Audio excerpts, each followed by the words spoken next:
Steel plant ప్రైవేటీకరణ కాకుండా అడ్డుకునే విషయంలో అప్పట్లో ఎవరైనా ఎమ్మెల్యేలు రాజీనామా చేశారా అంటే ఖచ్చితంగా రాజీనామా చేసిన ఎమ్మెల్యే అప్పట్లో గంటా శ్రీనివాసరావు గారు. నిజంగా ఇప్పుడు ఈరోజు పేపర్లన్నీ చూస్తూ ఉంటే ఓకే ఆయనకైనా ప్రెస్ మీట్ పెట్టుకొని నేను రాజీనామా చేశాను, ఇప్పుడు ఆ ఫలితం దక్కిందని ఆయన చెప్పుకున్నారు, అది వేరే విషయం.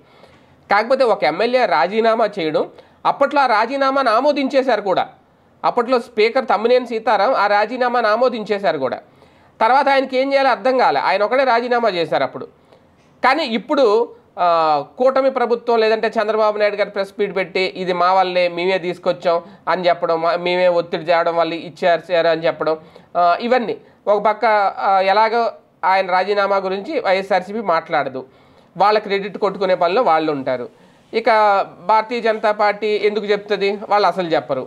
మొన్నటి వరకు వాళ్ళు అసలు సైలెంట్గా ఉన్నారు, స్టీల్ ప్లాంట్ విషయంలో ఏం చెప్పలేకపోయారు సమాధానం. ఇప్పుడు చెప్పుకుంటున్నారు, ఇప్పుడు పురంధేశ్వరి గారు మాట్లాడుతున్నారు, ఈ ప్యాకేజీ గురించి బయటకు వచ్చి చెప్తున్నారు, చెప్పుకోవాలి తప్పదు. దానికంటే ఎక్కువగా ఎవరు చెప్తున్నారు అంటే భారతీయ జనతా పార్టీ కంటే ఎక్కువగా చెప్పేది తెలుగుదేశం పార్టీ చెప్పుకుంటుంది. ఎందుకంటే ఇప్పుడు కూటమిలో లీడ్ రోల్లో ఉన్నారు, ఆంధ్రప్రదేశ్లో అధికారంలో ఉన్నారు కాబట్టి. గంటా శ్రీనివాసరావు గారు అంశం ప్రస్తావిస్తారా?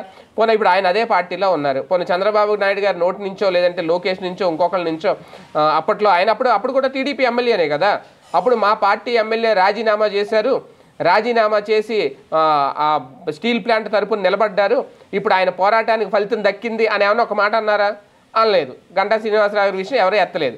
కానీ ఆయనే చెప్పుకోవాల్సి వచ్చింది. గంటా శ్రీనివాసరావు గారు అయితే చెప్పుకుంటున్నారు, నేను అప్పుడు రాజీనామా చేశాను, ఇవన్నీ అంటే పోరాటం ఒక రకంగా చెప్పుకోవాలి. కాకపోతే వేరే పార్టీలు గుర్తించం, సొంత పార్టీలో కూడా గుర్తింపు లేకపోవడం, అది ఒక రకంగా ఆయన మంచి పోరాట యోధుడు, ఒక రకంగా ఆయన చిరునామానే సక్సెస్.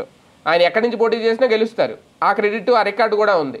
ఇంతకుముందు పీఆర్పీలో గెలిచారు, మంత్రిగా చేశారు, భీమిలి నియోజకవర్గం, విశాఖ నార్త్, ఆయన ఎక్కడి నుంచి అయినా, అనకాపల్లి ఎక్కడి నుంచి అయినా పోటీ చేసినా గెలుస్తారు. ఆయన ఓటమి ఎరుగని ధీరుడు ఆయన. అలాంటి వ్యక్తి రాజీనామా చేశారు, అలాగని మళ్ళీ గెలిచారు. ఇప్పుడు ఆయన క్యాబినెట్లో స్థానం కూడా లేదు, మంత్రి పదవి కూడా ఇవ్వలేదు.